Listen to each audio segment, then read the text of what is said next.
So EA's back on Steam, huh? I opened up Steam this morning and I'm hit with the splash page for Jedi Fallen Order. And I found this article that says, quote from Andrew Wilson, the CEO of Electronic Arts, "This is the start of an exciting partnership with Valve that will see us innovating for PC players around the world.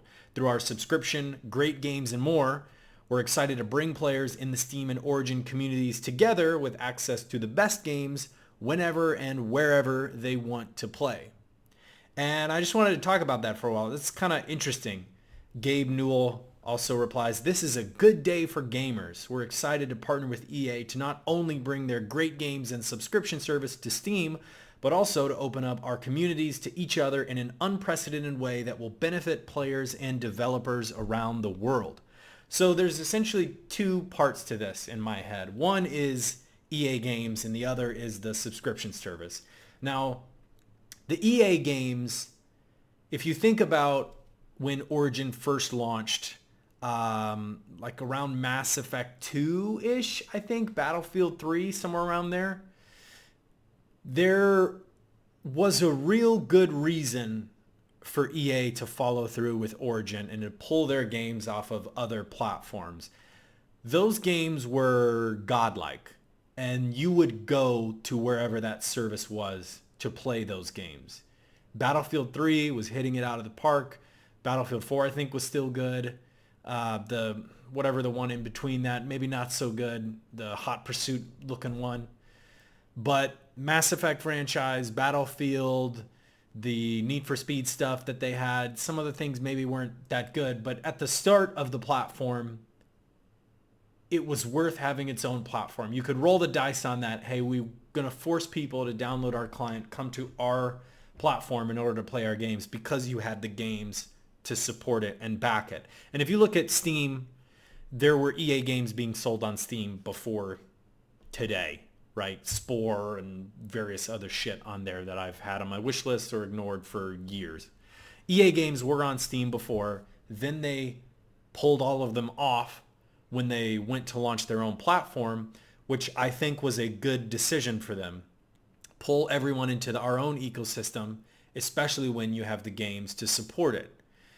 The problem is in 2019, it's not the same EA. It's not the same level of games. People aren't super excited to be forced into a different platform, a different ecosystem to download Anthem and play Anthem. Uh, like it doesn't really hold up when the games aren't there to support it anymore. So I think this is a good decision. And you have to imagine EA had talks with Epic as well as Steam to maybe pit both of them against each other to get a better deal. You can't imagine EA comes back to Steam with the standard split that they have for all the normal game devs. You have to imagine something different happened. And maybe Steam was their first choice. Maybe they wanted to come back to it. I can't imagine they didn't at least reach out to Epic similarly to how Ubisoft has reached out to Epic and is putting their games on Uplay directly and Epic.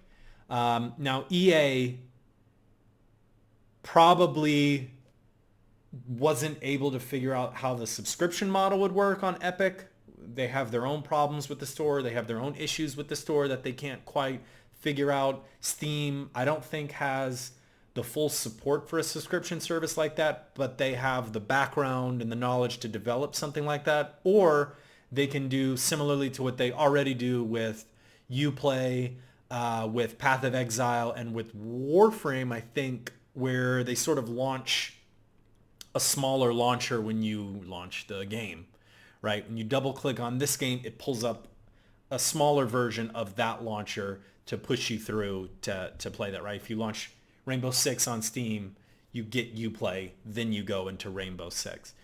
And I have to imagine maybe they didn't get a great deal from Epic, or Epic wasn't able to follow through with the subscription things that they were wanting, or Steam just recognized Epic is taking a bunch of these exclusives from us, and to whatever extent it is hurting our market share, we need to bid higher for this. We need to give a better deal to Epic or to EA in order to incentivize them to come back to our platform.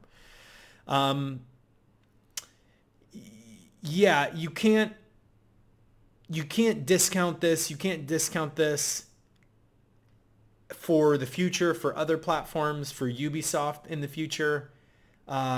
Maybe rethinking about coming back to Steam once they see how Steam is able to handle the sort of subscription service that Origin has. Now, the subscription service is an entirely different conversation, and that I'm not quite sure how that's going to be handled. But you have to imagine, since it can launch a minimized version of Origin beforehand, maybe it's just handled through your Origin account and not through like the Steam wallet. Maybe you don't pay for the Origin subscription with your Steam wallet. Maybe that's still handled separately in like a weird sort of layering type thing. That I haven't quite figured out how that's going to work, and I'm excited to see some more press releases to actually figure out like how does the layering of those subscriptions work. If I buy a game from Origin, does that now come to my Steam library? If I buy a game from Steam, does that go to my Origin library? Are we completely done with Origin because everything is handled on Steam? What about people that have beta codes and keys and have purchased in-store items from like the Apex Legends store, from Titanfall 2 or whatever like that? Does that DLC get carried over? Do they have Steam store pages for that? Or is it just, hey, everything moving forward is handled on Steam, and if you purchase it on Steam, you get it there? That I'm not sure how that's going to be handled. I found a Reddit post from a Respawn dev that's saying Apex will launch directly from Steam without running Origin. So I have no idea how the subscription stuff and account sort of handshaking is going to happen. You buy stuff from, I guess maybe just use your account and maybe it's not that big of a deal at all. I don't think you buy stuff from the EA store for Apex. Maybe you handle it all in the game with your account. I'm not too sure on that, but that's kind of exciting. Look, I don't think it's a bad thing to have your games on as many possible platforms as you can. Jedi Fallen Order on Steam is a good thing. Having it be the first banner ad that you see, oh, hey, wow, okay, yeah, I can pre-order for this. And I think pre-orders are going up now if they're not already. I can pre-order this game. And Steam also has stuff that Epic doesn't, like you can preload stuff, and it's easier for different countries to interact with Steam, whereas they're like completely locked out of buying it, region locked of buying stuff from Epic. But yeah, I mean, yes, it's a business decision, but it lends itself to be a pro-consumer decision, as Steam is a very ubiquitous platform. If you have a PC, you have Steam. There's a ton of Steam sales that happen all the time. I would rather things be on more platforms than less platforms.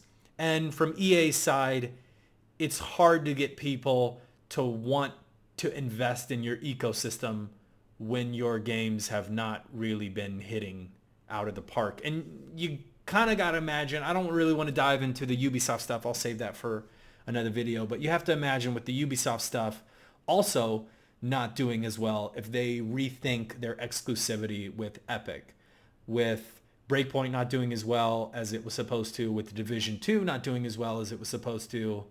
Did they rethink, hey, do we really actually not have a good reason for people to have to set up a Uplay account and make purchases through Uplay and do this? Is there really a good reason while we're sequestered in our own platform when we don't really have the incentives to drive people to this platform anymore?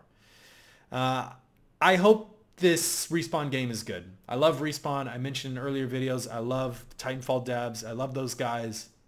I hope this game is really good. I hope it does well for EA, even though I really couldn't give a shit about EA as a company. I don't want to see this studio get fucked over or anything bad happen to the studio. I want them to keep making games. And I hope this shows that opening the doors open to more platforms only attracts more people, right? I hope all those weird articles that Epic is coming out with, saying Metro Exodus had a better launch than Metro 2 ever did on Steam. Well, yeah, it's the sequel to the previous game, and you already took pre-orders from it on Steam in addition to selling it. Like, the articles that they were coming out with don't really make sense statistically, but I hope this does well. It was just really interesting, and I wanted to quickly talk about it in like a little news section. But yeah, EA's games are underperforming. They've kind of moved back to Steam to open the doors open. Maybe Ubisoft follows suit. I'm excited for this Star Wars game. I hope this does well. I'm interested to hear how the subscription stuff gets handled via Steam. But yeah, short, quick video. There was something interesting that happened. I wanted to talk about it. Peace. I'll catch you guys tomorrow. Bye.